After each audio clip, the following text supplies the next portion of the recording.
Now, I am honored to introduce Dr. Anthony Fauci, Director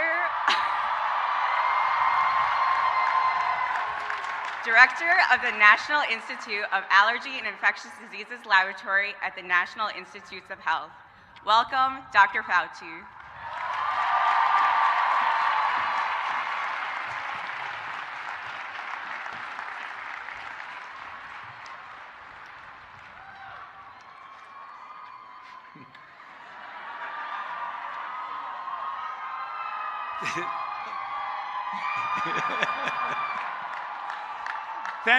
Thank you so much, Afifa, for that kind introduction. Members of the faculty, distinguished guests, family members and friends of you, the graduates, and of course you, the 2020, and I understand to some extent the 2021 graduating class of the University of Michigan.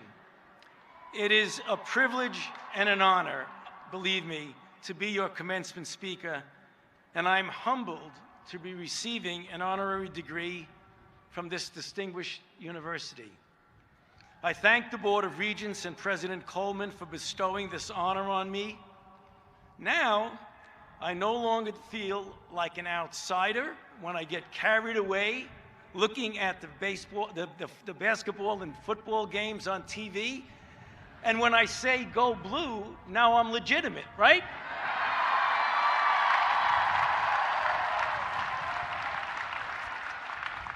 So seriously, I've had the privilege of delivering multiple commencement addresses over the many years. And not uncommonly, I refer to my own graduation from college, and I tend to draw certain analogies between the past and the present and illustrate that we have shared a common experience. Now, clearly, that does not readily apply to your class.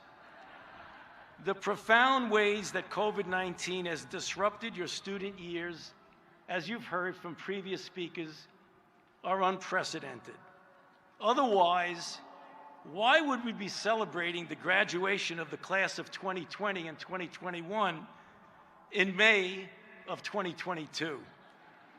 Viewing the overall situation from my vantage points at the National Institutes of Health and in the White House, each of you deserves enormous credit and respect, and I mean that, for your extraordinary adaptability, your resilience, your dedication to learning, completing your studies, and graduating despite immense difficulties and certainty. So I say with all sincerity that I am in awe of you for that.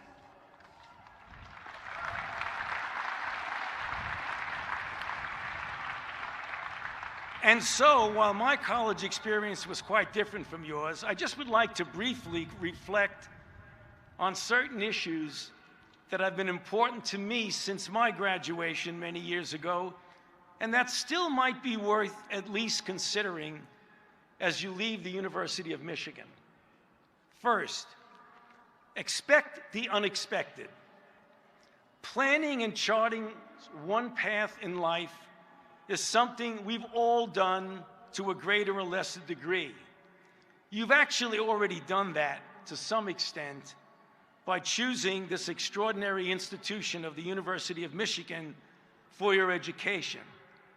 However, in my own experience, some of the most important, impactful events or directions that I have taken have been completely unanticipated and unplanned.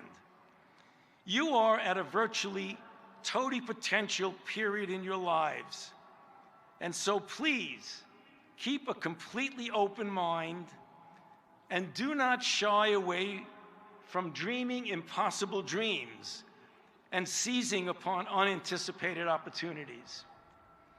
Let me describe an example of such a completely unanticipated challenge and opportunity that profoundly impacted the direction of my career and, in fact, my entire life. After graduating from medical school and following years of residency and fellowship in 1972, I began a journey as a young clinical investigator at the National Institutes of Health. Over the next 9 years, I progressed to what was considered by many as a very successful, safe, and comfortable career in investigative medicine. My future seemed settled. Then, in June of 1981, 41 years ago next month, I remember quite clearly sitting in my NIH office, reading in a report from the CDC about a handful of cases of an unusual pneumonia among gay men in Los Angeles. 1 month later, 26 additional cases of gay men from Los Angeles, San Francisco, and New York City with not only this unusual pneumonia, but also other rare infections and cancers were described in a second CDC report. We did not realize it at the time, but we were witnessing the evolution of one of the worst public health scourges in recent memory, the HIV/AIDS pandemic. I became totally enthralled with this mysterious new disease that did not yet have a name, much less an etiologic agent. I'm still not sure to this day what drove me to do this, but I decided right then and there to make an abrupt change in the direction of my career, abandon my successful research pursuits, and investigate the pathogenesis of this mysterious new disease. My mentors were horrified and insisted that I was making a career-ending mistake and this disease would amount to nothing. However, the ultimate emergence of the AIDS pandemic and my decision to pivot and devote my efforts to this unexpected public health challenge transformed my professional career, if not my entire life, and put me on the path I am to this very day.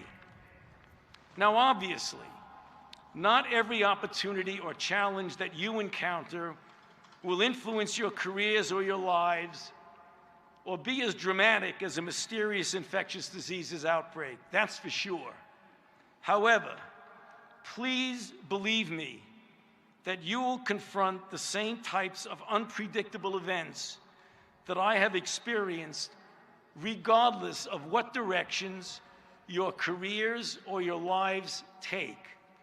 And so, expect the unexpected and stay heads up for an unanticipated opportunity should it present itself. Now, you need to listen to others who care about you, but at the end of the day, go with your own gut. It can be rewarding, exciting, career and life-altering. Next, leadership. You are graduating from a most extraordinary institution. The very fact that you were chosen to be part of this outstanding class, in my mind, puts somewhat of a burden of responsibility upon at least some of you to assume leadership roles in our society. It does not necessarily have to be designated leadership. Leadership can evolve from a variety of experiences, and it takes many forms, including the quiet and subtle leadership of example. Which brings me to my next issue, which actually applies to everybody in this stadium: our divided nation. I've spent my entire professional career in Washington, D.C. as a scientist, a physician, and a public health official. Although that career path is fundamentally devoid of politics in the classic sense, being in Washington has allowed me to experience firsthand the intensity of the divisiveness in our nation.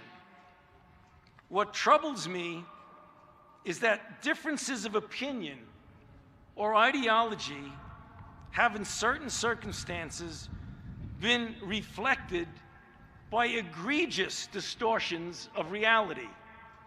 Sadly, elements of our society have grown increasingly unfazed by a cacophony of falsehood and lies that often stand largely unchallenged, ominously leading to an insidious acceptance of what I call the normalization of untruths.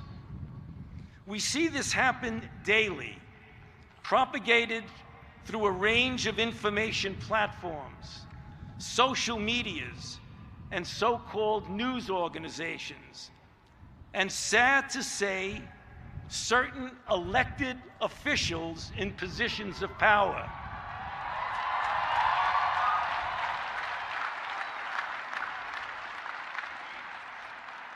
Yet, the outrage and dissent against this alarming trend has mostly been muted and mild. If you remember nothing else from what I say today, I truly appeal to you. Please remember this. It is our collective responsibility not to sink to a tacit acceptance of the normalization of untruths. Because if we do, we bring danger to ourselves, our families, and our communities. This is how a society devolves into a way of life where veracity becomes subservient to propaganda rather than upheld as a guiding principle for creating and sustaining a just social order. And so, as you graduate and take the place in the wider world that will be yours to shape, do not shrug your shoulders and accept the normalization of untruths. Because if you do, lies become dominant and reality is distorted. And then truth means nothing. Integrity means nothing. Facts mean nothing. Our country will not thrive if we allow or do not push back vigorously against moral ambiguity. Seek and listen to the opinions that differ from your own, of course, but critically analyze information, what you have learned so well to do here at the University of Michigan, to discern and challenge weak assertions built on untruths. As future leaders, we are counting on you all for that. In closing, I've been speaking to you over the past few minutes about the serious issues that we are facing in our current world. And so, putting the serious business aside for a moment, I want to close with a reminder about the joyousness of your life to come and what a bright future you have. Allow yourselves to cultivate this joy as much as you do your professional accomplishments. Find your source of joy and happiness and fully embrace it. And think upon your future as that's stated by the American political theorist John Homer Shaw, and I quote, "The future is not some place we are going to, but one we are creating. The paths are not to be found, but made. And the activity of making them changes both the maker and the destination." Congratulations to you, to your families and your loved ones. Good luck, God bless you, and go blue.